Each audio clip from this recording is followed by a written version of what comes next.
nervioso central. Buenas tardes, doctor.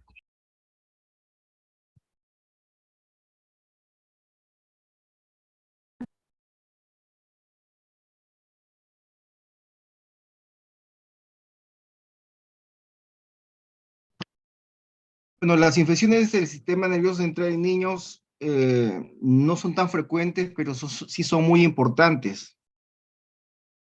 Van a, van a tener grandes consecuencias en secuelas o mortalidad en los niños. Por eso hay que tener muy en cuenta cómo sospecharlas, diagnosticarlas y cómo tratarlas.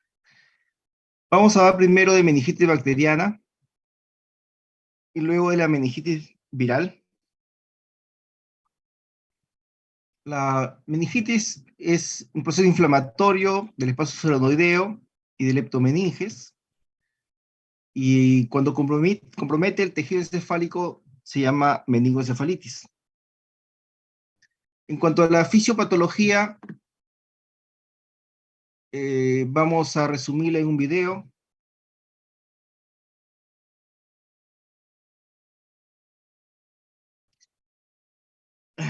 En la nasofaringe está el epitelio cilíndrico ciliado, con la producción de moco que no permite que las bacterias patógenas que normalmente colonizan la nasofaringe, pues invaden el torrente circulatorio. Ahí está el epitelio cilíndrico ciliado. Y sabemos pues que bacterias como el neumococo, Staphylococcus aureus, Haemophilus influenzae y otros siempre están colonizando nuestra nasofaringe. Llega una bacteria productora de meningitis, por ejemplo, el meningococo en este caso, y el sistema mucociliar pues no permite que invada la mucosa y no producir enfermedad.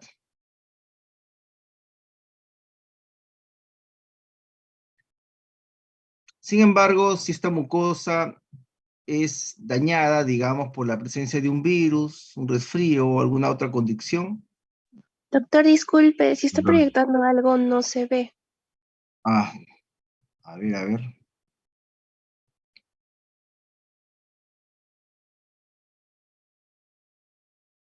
Un momento.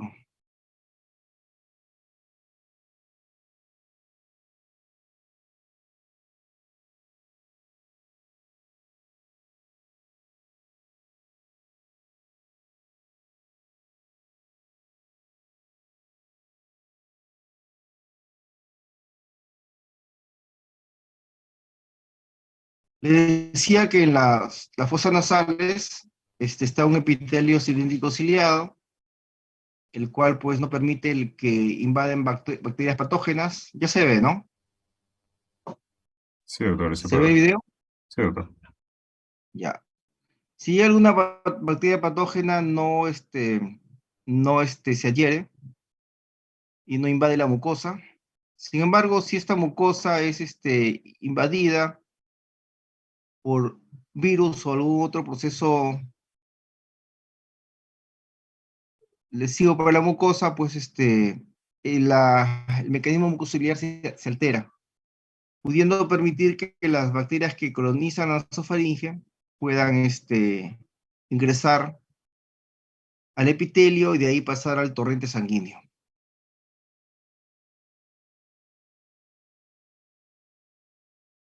Aquí vemos cómo el meningococo ingresa.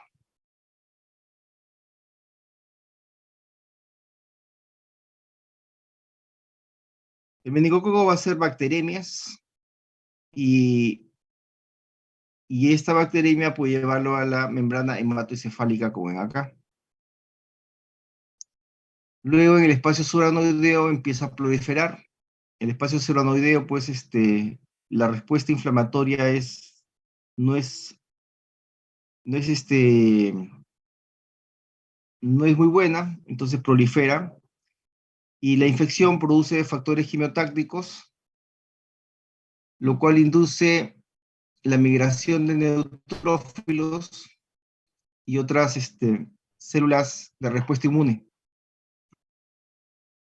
Estos neutrófilos, al tratar de controlar la infección, van a liberar mayores factores quimiotácticos, y esto va a producir vasodilatación de los capilares cerebrales, lo cual induce un edema vasogénico, extravasación de plasma hacia el tejido cerebral. Este edema vasogénico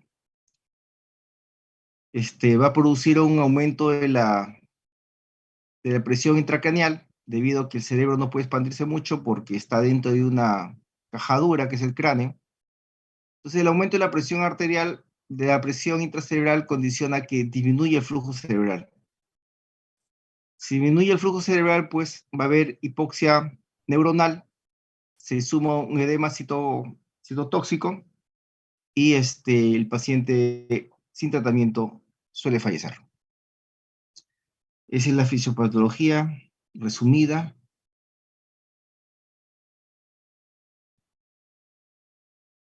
Vamos a regresar a la presentación.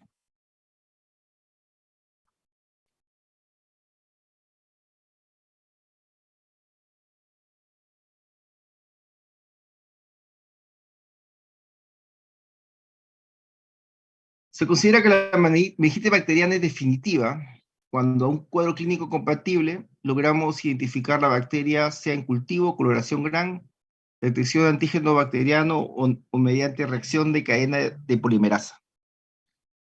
Se considera probable cuando no identificamos la bacteria en el líquido cefalorraquídeo, sino la identificamos en el hemocultivo y hay un cuadro clínico compatible. Y además hay cambios en el líquido cefalorraquídeo inflamatorios compatibles con meningitis. Se considera posible cuando hay un cuadro clínico compatible, hay cambios inflamatorios en el líquido cefalorraquídeo, pero no se identifica la bacteria, lo cual suele pasar y suele ser de esta manera como se presenta en nuestro país. Parece que los mecanismos de cultivo no son muy efectivos. La etiología, el más frecuente de todos es el neumococo. El meningococo es frecuente en otros países, en nuestro país casi no se ve. En nuestro país más que todo es el neumococo, ¿no? Como ustedes saben, el Streptococcus pneumoniae. Y los bacilos gram negativos son frecuentes, pero en los recién nacidos menores de 4 semanas. Hemophilus influenzae tipo B era frecuente en nuestro medio, pero gracias a la vacunación, pues ya es muy, muy raro, excepto en niños no vacunados, como niños de poblaciones alejadas o niños migrantes. Acá tenemos los patógenos implicados, como le dije, el Streptococcus pneumoniae, el neumococo, que es un diplococo gram positivo, es el más frecuente en nuestro medio. Ustedes dirán, ¿hay vacunas? Sí hay vacunas, pero no cubre todos los serotipos, entonces sigue siendo el neumococo la causa más frecuente de meningitis bacteriana en nuestro medio. En situaciones especiales, por ejemplo, cuando aparece meningitis bacteriana luego de un trauma craneoencefálico, en estos casos siguen siendo los mismos gérmenes, porque son estos gérmenes los que colonizan generalmente la nasofaringe, ¿no? Y a través de una fractura de base de cráneo, por ejemplo, el neumococo atraviesa la lámina cribosa o el techo del oído medio, pues, y invade el espacio subaracnoideo y produce una meningitis bacteriana. Pero si fuera un trauma penetrante en cráneo, que una herida abierta en cuero cabelludo, pues ahí hay que pensar más que todo en Staphylococcus aureus o Staphylococcus epidermides. Y para aquellos niños que aparece meningitis luego de una operación neuroquirúrgica, ahí estamos pensando en bacterias nosocomiales como la pseudomonas, Staphylococcus colosa negativo, enterococos resistentes y otros. En el cuadro clínico, no hay signo patognomónico, y los hallazgos dependen mucho de la edad.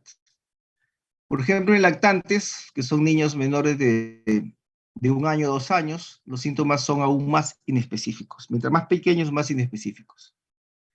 Estos niños vienen generalmente con una fiebre sin foco evidente y con cierta alteración de la conciencia. Vienen la fiebre, vómito, somnolencia, llanto persistente, rechazo a la alimentación y nada más. ¿Qué nos planteamos en ese momento? Nos planteamos que puede ser un proceso viral, tal vez, o puede ser tal vez una pielonefritis, una hepatitis, una otitis media. Entonces tenemos que examinar bien al niño. Viendo que en el examen físico no hay datos compatibles con un foco, generalmente en estos niños sin foco le pedimos, fiebre sin foco de pocas horas de evolución, le pedimos un hemograma, un PCR y un examen completo de orina.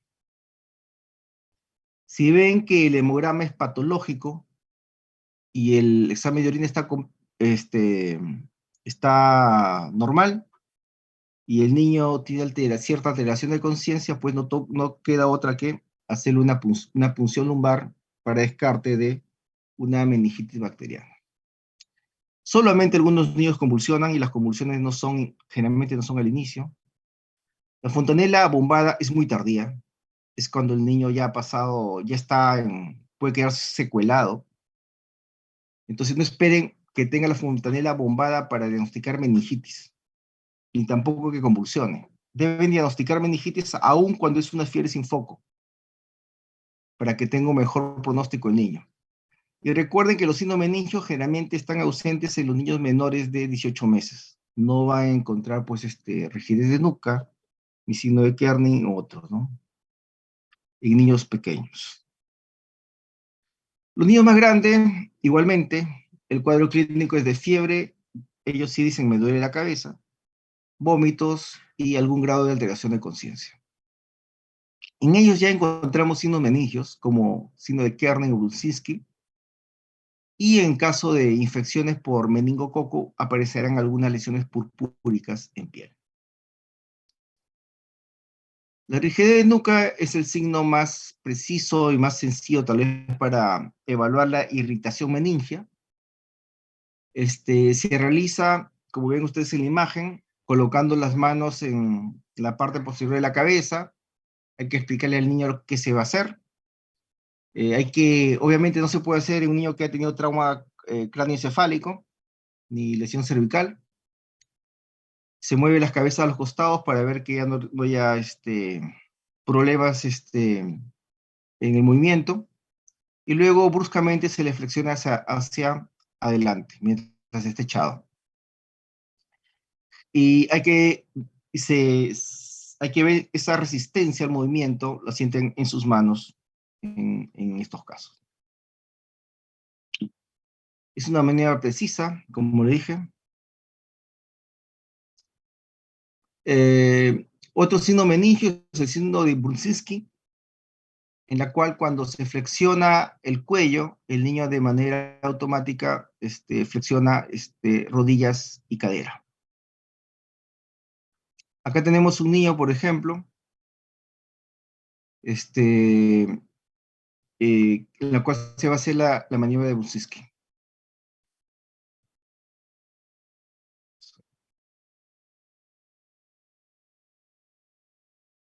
Voy a poner el video, un segundo.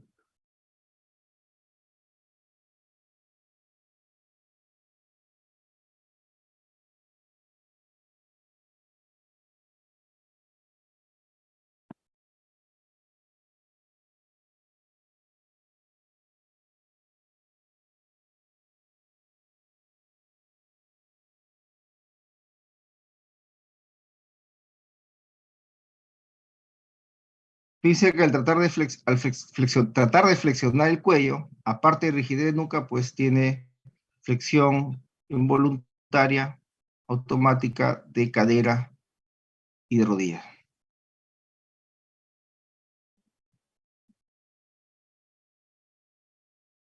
Bien.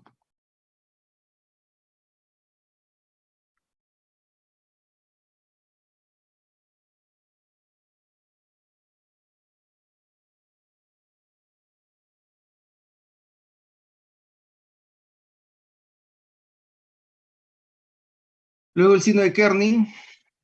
Este signo se realiza así en posición de cúbito dorsal. Se flexiona la cadera y la rodilla en ángulo de 90 grados y luego se flexiona solamente la rodilla, tratando de estirarla. Es positivo cuando el niño presenta dolor con una apertura de una extensión de la rodilla de más de 135 grados, en casos más severos, más de 90 grados. Cuando es meningitis, el signo es bilateral, y en caso que fuese unilateral, sospechar de una lumbociática. Acá vamos a ver otro video.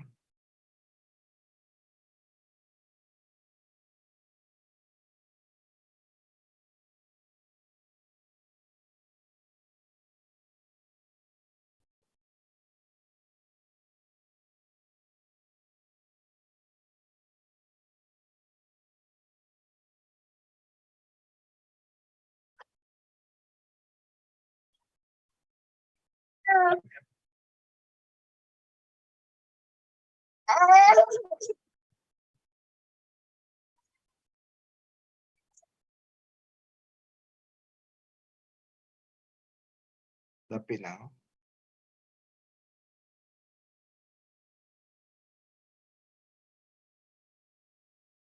Muy bien, continuamos. El paciente está en posición de opistótomos, que es una contractura un arqueamiento del tórax como una reacción meningia extrema. A esto no hay que llegar, hay que diagnosticar al niño lo más pronto posible.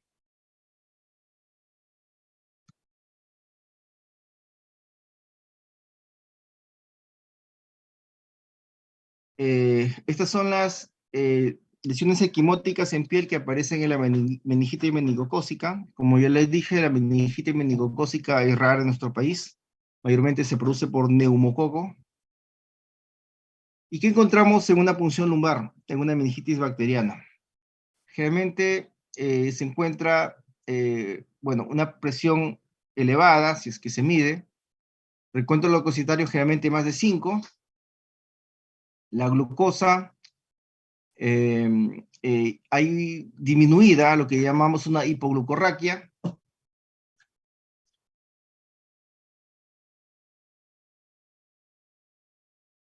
Las proteínas elevadas, lo que llamamos una hiperproteinorraquia.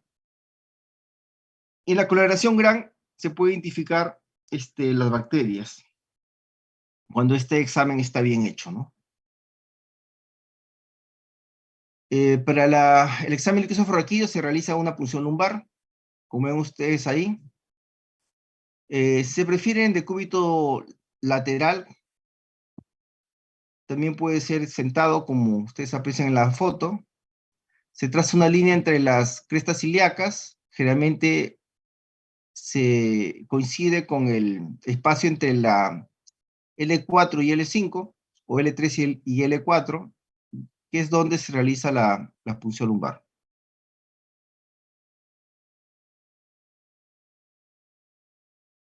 En niños, los valores de la punción lumbar pueden variar si es prematuro, es un neonato o es un niño más grande, como ven ustedes. Por ejemplo, en prematuros, en recién nacidos, pueden tener proteínas un poco más altas que el niño. Y los leucocitos también son normales hasta 25 o 22 en la etapa neonatal, mientras que en el niño no es normal más de 5. Este es un pequeño cuadro en el cual se ve las diferencias etiológicas que podemos sospechar según se trate de una infección del sistema nervioso central, viral, bacteriana o tuberculosa. Y lo resaltante, recuerden, que en la meningitis bacteriana hay una gran pleocitosis, es decir, glóbulos blancos aumentados, más de 1000 generalmente. Generalmente predomina polimorfonucleares. Las proteínas están muy altas y la glucosa está muy baja. Recuerden la glucosa baja, ¿no? Porque las bacterias consuman glucosa. Eso es importante. Mientras que en la viral, la pleocitosis no es muy alta, pueden predominar monomorfonucleares, las proteínas están un poco elevadas, no tanto, y la glucosa está normal. Y en la tuberculosis, pues también hay pleocitosis, pero predomina monomorfonucleares, proteínas altas y glucosa baja, ¿no? Entonces tengan en cuenta estas tres patologías que son las que realmente nos llevan a... Son las posibilidades que mayormente vemos, ¿no? Ahora, tengan en cuenta que un cuadro brusco de fiebre de pocas horas o 1 o 2 días de evolución orienta a infección bacteriana o viral. Mientras que un cuadro subagudo de 1 a 2 semanas orienta a meningitis tuberculosa. Más aún cuando hay contacto intradomiciliario o ya ha tenido tuberculosis pulmonar, pensar en meningitis tuberculosa. Este es un cuadro del Up-to-Date también en la cual resume lo que hemos estado comentando. El cultivo es el gold estándar para el diagnóstico, definitivamente. También se puede hacer pruebas de aglutatción de látex con cierta sensibilidad para diversos patógenos. Y la reacción de cadena de polimerasa generalmente es mucho más preciso. Una especificidad de un 98, 100% y una sensibilidad muy alta. Un PCR para bacterias sería ideal, aunque saben que ustedes que el PCR no te da sensibilidad porque no puedes hacer cultivo. Pero el cultivo toma sus días, ¿no? Sus 3, 4 días en resultados, mientras que un PCR puede salir en 24 horas. Muy bien. ¿Cuándo tomar una tomografía en sospecha de meningitis bacteriana? No siempre se debe hacer. Se debe hacer cuando se sospecha de un aumento de la presión intracraniana, cuando hay una tumoración cerebral. ¿Cuándo?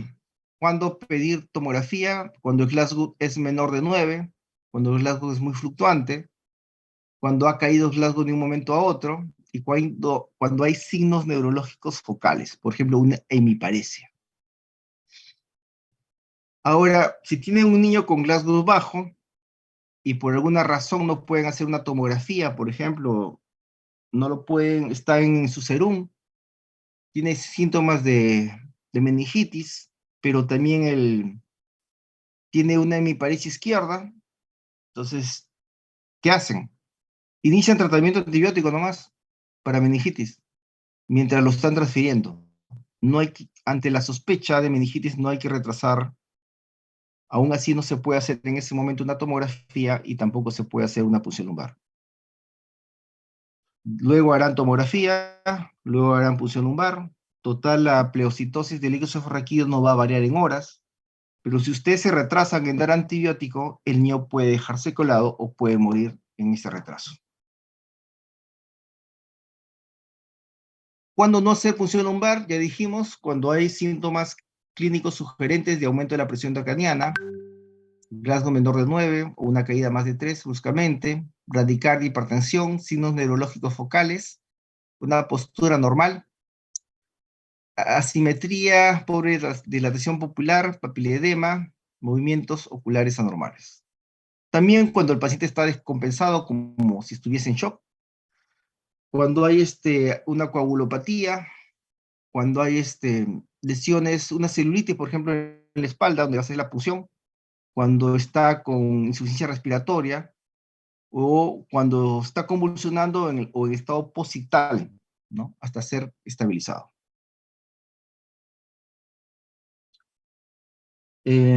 ¿Cuándo hay que repetir un examen líquido cefalorraquídeo? Una vez diagnosticada la meningitis, ¿cuándo repetir el examen líquido cefalorraquídeo? Cuando hay una respuesta clínica deficiente, cuando no mejora según se espera, después de 24 o 36 horas. Asimismo, cuando la fiebre sea persistente o reaparezca, y también cuando se haya encontrado bacilos gram negativos en, en el examen de líquido cefalorraquídeo previo. El tratamiento incluye las medidas generales. Estos pacientes se hospitalizan en UCI o cuidados intermedios. Muchos de ellos vienen con alteración de sensorio, entonces es mejor, hay que hacer un monitoreo neurológico continuo, entonces requieren cuidados de intermedios o de UCI. Hay que mantenerlos eubolémicos, entonces si está deshidratado, lo rehidratan, y generalmente no pueden mantener una adecuada hidratación oral, puesto que vomitan o están muy hiporéxicos. Entonces, luego de la rehidratación, generalmente hay que dejarles con hidratación de mantenimiento. En esta hidratación de mantenimiento, si hay sospecha de síndrome de secreción inadecuada de hormona tiroidiana, hay que hacerle alguna restricción de líquido. Por ejemplo, darle un 80% de volumen calculado según la regla de Holley-Segar. Se mantiene la cabecera elevada. Su alimentación va a depender de su tolerancia y estado de conciencia. Mantener un buen equilibrio ácido básico y corregir las alteraciones metabólicas concurrentes como la hipoglicemia, hipocalemia, hipocalcemia, hipoglucemia y otros, ¿no? Según se presenten. Un monitoreo de glicemia y electrolitos debe hacerse al menos cada 24 horas mientras tenga hidratación de mantenimiento. Y en niños pequeños hay que estar monitorizando, midiendo el perímetro cefálico, ¿no?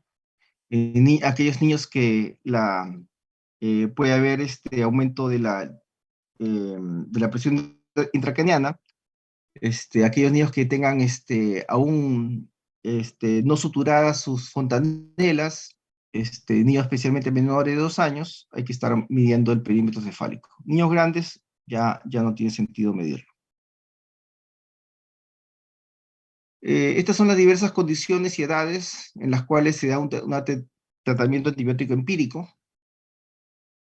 La mayoría de los niños que vemos son niños mayores de 3 meses y adolescentes, en los cuales el tratamiento actual de elección es ceftriaxona más vancomicina. La ceftriaxona cubre neumococo, Haemophilus influenzae y meningococo, pero no cubre un 6-8% de neumococos. Y para cubrir ese 6-8% de neumococo resistente a cefaloforinas es que se agrega vancomicina. Vancomicina se da por eso, se da porque hay un 6-8% de neumococo que no son sensibles a cefaloforinas, ¿no? Entonces, esta combinación es la cobertura actual preferida en el mundo para tratar una meningitis bacteriana. Están las dosis. El tratamiento va a depender del germen y la edad del paciente. Neonatos generalmente hasta 2 semanas después del último cultivo estéril, o 3 semanas, lo que dure más. Menor de 3 meses, al menos 14 días. Mayor de 3 meses, al menos 10 días. Generalmente a los niños que hospitalizamos nosotros les damos tratamiento antibiótico endovenoso por 10 días. Según el germen también estos son los días que requieren, pero sinceramente, a menos en el hospital, pocas veces hallamos en el cultivo el germen. Parece que nuestros procesos para tomar cultivos no es el adecuado. Tenemos un bajo rendimiento de laboratorio en este punto. Los corticoides, habíamos visto en la fisiopatología que la muerte de la bacteria induce mayor respuesta inflamatoria del hospedero y mayor edema cerebral. Entonces, para evitar este empeoramiento con la lisis bacteriana, es que se da junto con la primera dosis de antibiótico, o al menos 20 minutos antes, dexametasona a estos pacientes. Dexametasona 0,6 miligramos por kilo día, dividido en 4 dosis por 4 días. Se demostró durante mucho tiempo que era efectivo para meningitis por Haemophilus influenzae, para disminuir las secuelas de hipoacusia. Sin embargo, como ustedes saben, ya las meningitis por Haemophilus influenzae ya no son frecuentes. Actualmente, más que todo, se ve por por neumococo, y en neumococo no hay datos claros que disminuyan mortalidad de secuelas, pero aún se sigue recomendando usar dexametasona y es lo que estamos usando hasta que haya una indicación distinta. Pero ¿en quiénes no usar dexametasona? En estas 4 condiciones. No se usa en menores de 6 semanas, o sea, no se usa en la etapa neonatal. Tampoco si las bacterias son gram negativas, no se usa. En meningitis viral no se usa. Y en niños con anomalías congénitas o adquiridas del sistema nervioso central tampoco. Criterios de alta: haber completado su tratamiento antibiótico. Para meningitis bacteriana, todo el tratamiento antibiótico es endovenoso. No hay tratamiento bioral. Todo es endovenoso. Se queda todos los días que requiera sus antibióticos. Que no haya fiebre más de 48 horas, que no haya cuadro neurológico agudo, que tenga buena estabilidad clínica, buena tolerancia oral y que sea fácilmente reevaluable, que tenga un acceso a control médico cercano. Los niños en el seguimiento, pues tiene que evaluarse la función auditiva. Sabemos que la hipoacusia es una secuela frecuente y además tienen que llevar pues controles por neurología y medicina de rehabilitación para detectar las secuelas y tratarlas oportunamente. La quimioprofilaxis en los contactos está indicada en meningitis meningocócica y meningitis por Haemophilus influenzae. En neumococo no se recomienda. Muy bien, hasta ahí alguna pregunta para pasar a encefalitis viral.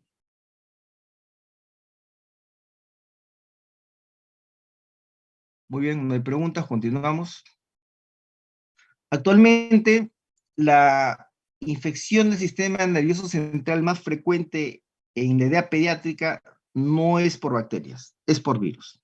Lo más frecuente que vemos es encefalitis viral. Entonces, tengan muy en cuenta esto.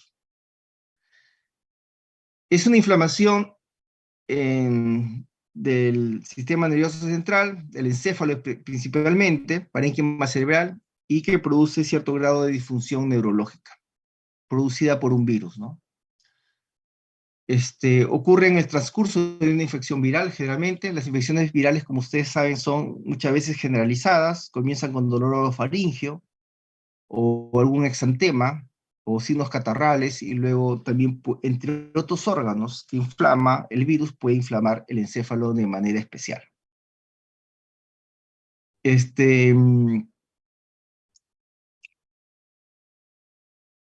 Los virus implicados son muchos, los más frecuentes son los enterovirus, ¿no? Sin embargo, los virus más agresivos, que pueden dejar secuelas permanentes o causar la muerte, es el herpes simple tipo 1. Este es el más temido. Y otros virus pueden ser, como ven ustedes ahí. Aquí hay una lista de virus y la frecuencia con que producen meningitis y encefalitis y algunos datos clásicos de su presentación. Los enterovirus son lo más frecuente que ven ustedes ahí. Muchas veces se acompañan de alguna erupción, por ejemplo, los que van con enfermedad mano, pie y boca, con hepangina, ¿no? Conjuntivitis. Los herpes virus tipo 1 va generalmente con lesiones de herpes a nivel de boca, labios,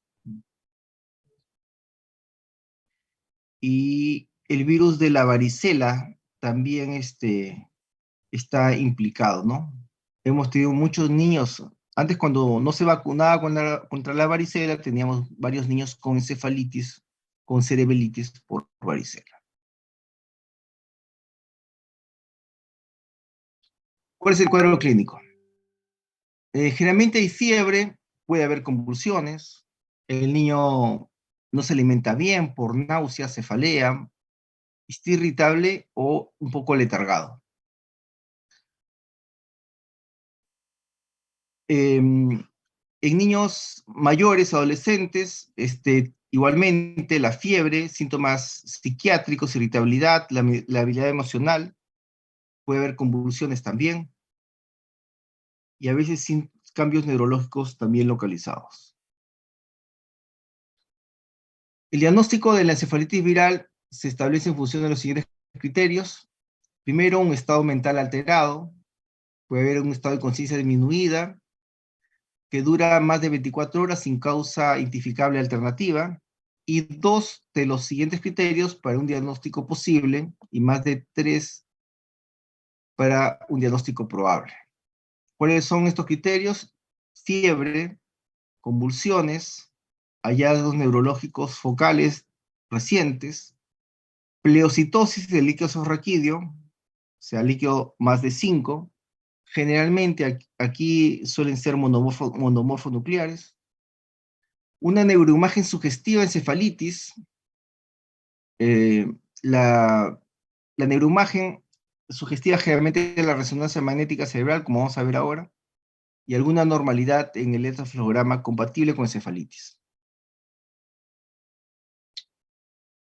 Esta es una resonancia magnética cerebral en la cual vemos pues que todo el lóbulo temporal izquierdo está inflamado, ¿no? Estas regiones hiperintensas que vemos acá, ¿no?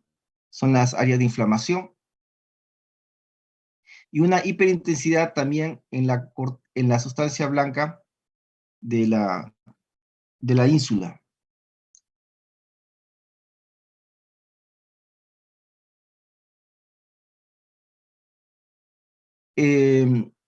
La identificación del virus que produce la encefalitis pues confirma el diagnóstico.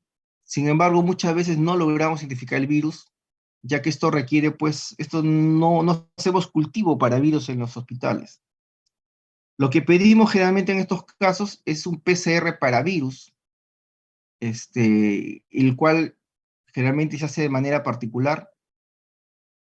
Hay una prueba en nuestro medio que se llama Interpex, en la cual hacen PCR en el líquido subarráquido para herpes virus, varicela, citomegalovirus y otros enterovirus, ¿no? Para confirmar el diagnóstico. Cuesta alrededor de 300 soles, me parece. Cuando ustedes hagan una punción lumbar, recuerden sacar 3 frascos. Un frasco es para el citoquímico, en la cual pues se ve el recuento de células y las proteínas y la glucosa, que son muy importantes y sale en unos minutos. El otro frasco, con 20 gotas cada uno. El otro frasco es para microbiología, para que le hagan una coloración gran y cultivo bacteriano.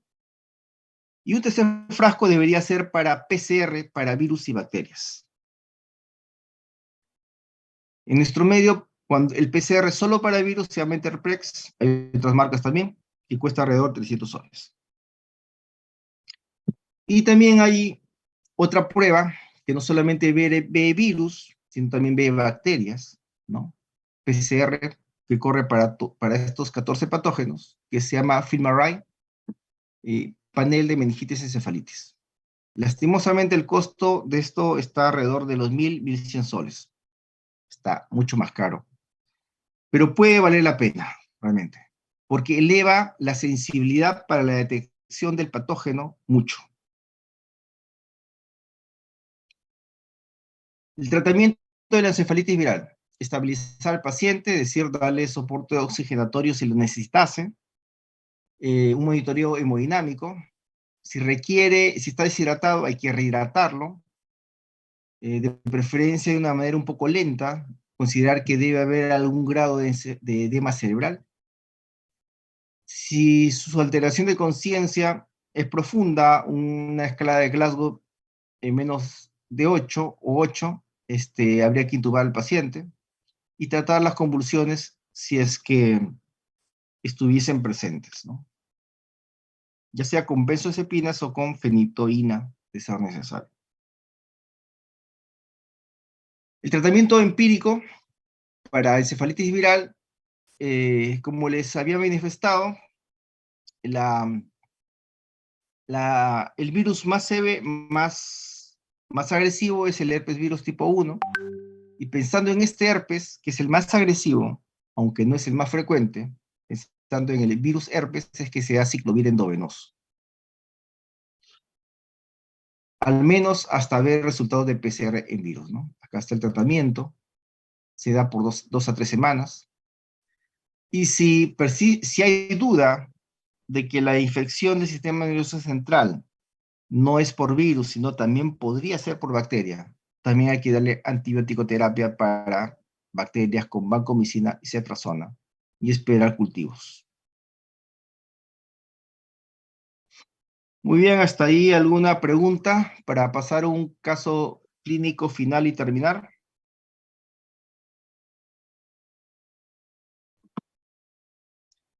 No hay preguntas, muy bien, continuamos. Para entender un poco el diagnóstico y tratamiento de un niño con encefalitis viral, vamos a poner este pequeño caso clínico. Digamos que nos llega a la emergencia un niño de 10 años que presenta desde hace 30 horas cefalea, náuseas e hiporexia, además de fiebre de 38-39 grados. Y en las últimas 12 horas el dolor se exacerba y presenta 3 vómitos en 3 oportunidades de contenido alimentario. No ha tenido diarrea, tos ni signos catarrales y no tiene antecedente de importancia. Entonces, realmente es una fiebre sin foco, pero con mucha cefalea y vómito, ¿no? Entonces, uno dice, bueno, está con fiebre, ¿qué parte del cuerpo le duele más? La cabeza. Entonces, puede ser que tenga una encefalitis viral. Sus funciones vitales están normales, ahorita está afebril, está hidratado, mucosas orales húmedas, pulmones normales, ritmos cardíacos normales, el abdomen sin alteraciones, está despierto, pero irritable, pupilas normales, y no hay signos meningios de infocalización. Entonces, en este niño hay que plantearnos los diagnósticos. Podríamos plantearlo de esta manera: un síndrome febril, por la cefalea que es persistente aún en el momento que está sin fiebre, plantearíamos una encefalitis viral probable. Podría ser también una fiebre sin foco producida por una hepatitis viral. Bueno, en la época del COVID pensaríamos en COVID, ahora pensaríamos también en influenza, aunque la influenza también produce encefalitis, como saben ustedes.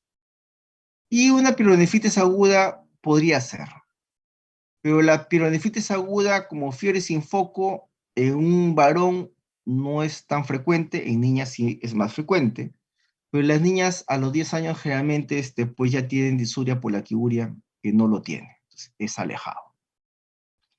Muy bien, tienes posibilidades diagnósticas. En base a tus posibilidades diagnósticas, planteas solicitar exámenes. ¿Qué pediremos? Toda infección del sistema nervioso central debería tener un hemograma o un PCR o BCG o una procalcitonina. Muy bien, lo que tengan a la mano. Y glucosa, electrolitos séricos, urea catenina, debido a que probablemente va a requerir hidratación endovenosa, si es que confirmamos la encefalitis viral. Para descartar la hepatitis viral, transaminasas, estas se elevan mucho en hepatitis. Pielonefritis, habrá que pedir pues un examen completo de orina. En un niño de 10 años se hace previa limpieza de sus genitales y el chorro medio, así se recolecta la orina. Pensando en COVID, bueno, en ese tiempo hacíamos una prueba antigénica o PCR de aspirado nasofaringeo. Por la cefalea intensa, se puede pedir una TEM cerebral con contraste. Y según los resultados previos, si los exámenes no orientan a la causa, y el niño sigue con cefalea intensa, vómitos, pues habrá que sospechar de encefalitis viral y hacerle una punción lumbar, ¿no? Y también viendo que en la tomografía pues no hay tumores ni hipertensión craneana. Y en el líquido cefalorraquídeo habíamos comentado que se toma un citoquímico, frasquito con 20 gotas para el citoquímico, un frasquito con 20 gotas para la coloración gran y cultivo, y otro frasquito para PCR para virus, idealmente también para bacterias. Si el resultado del líquido cefalorraquídeo sale compatible, muy sospechoso de infección viral, pues también se pide en esos casos una resonancia magnética cerebral con gadolinio para precisar el diagnóstico. ¿Cuál sería el manejo inicial? Acá tenemos resultados. Vamos a ver resultados. Tenemos un hemograma con leucocitos en límite superior de normalidad, sin desviación izquierda, plaquetas normales, hemoglobina en límites inferiores de normalidad, glucosa un poquito en límites superiores, sodio, potasio normal, urea creatinina normal, las aminasas normales, orina normal, PSG elevado, PCR un poco elevado. Prueba antigénica, digamos, negativa. TEN cerebral no encontraron alteraciones. Y en el líquido cefalorraquídeo encontraron leucocitos con una pleocitosis de 230, que es una pleocitosis ligeramente moderada. Y en el diferencial vemos que el predominio son de monomorfonucleares, 80% monomorfonucleares, lo cual es compatible con virus. La glucosa está en 80. Recordemos que la sérica estaba en 110. Entonces, esta glucosa está por encima del 60% de la sérica. Entonces, no hay hipoglucorraquia. Si no hay hipoglucorraquia, también orienta que sea virus. Las proteínas son normales hasta 50. Acá están ligeramente elevados. Una ligera proteinorraquia también es compatible con virus. Los hematíes son escasos. En estos casos, pues hay que enviar muestra para virus y solicitar una resonancia magnética cerebral e iniciar tratamiento para encefalitis viral. ¿Cuál sería mi manejo inicial? Hospitalizar en cuidados intermedios, líquidos orales a voluntad, según sensorio, según no esté nauseoso el niño, lo quiera tomar. Le dejamos hidratación endovenosa de mantenimiento. Calculamos el volumen a pasarle 24 horas con la regla de Holiday-Segar. Y en este caso, en prevención sospechando de secreción inadecuada de hormona tiurética, le están dejando el 70% de requerimiento. Aciclovir endovenosa a 15 kilodosis cada 8 horas. Bueno, para prevenir úlceras de estrés, se le está dejando omeprazol cada 24 horas. Sabemos que hay cefalea, hay que tratar el dolor, está con ketorolaco cada 12 horas, y tiene midazolam condicional a convulsión.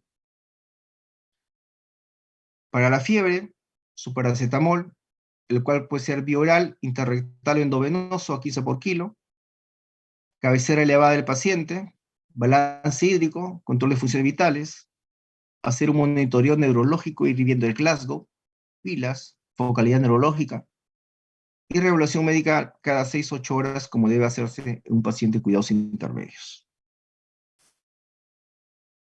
Muy bien, jóvenes, terminamos. ¿Alguna pregunta sobre lo expuesto?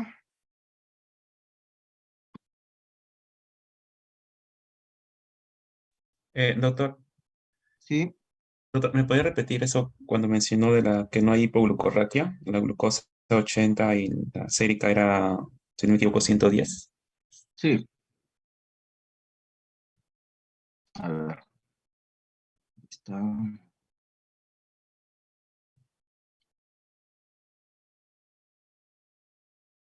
Cuando vimos aquí, cuando tienes un niño con sospecha de infección del sistema nervioso central, trata de orientarte si es por virus o bacterias. En las bacterias, en la bacteriana,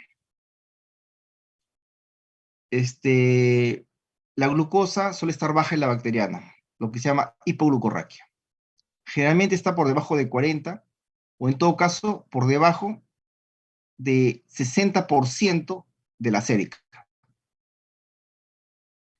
Entonces, pero en nuestro caso clínico, fíjate que está por encima del 60% de la sérica. Por ejemplo, aquí tiene glucosa 110. 60% de 110 es 66, ¿no es cierto? Y acá en glucosa en el líquido cefalorraquídeo tengo 80. sea, está por encima del 60% de la sérica, entonces no hay hipoglucorraquia.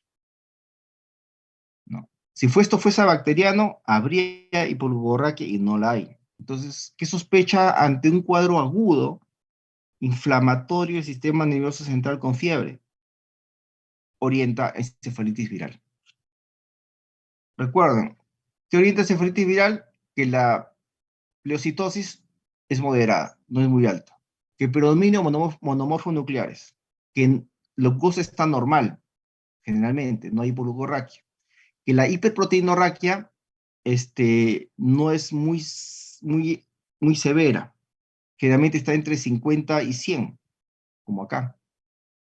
Esos, todos los datos que orientan. No sé si respondí tu pregunta. Sí, doctor, gracias. ¿Alguna otra pregunta?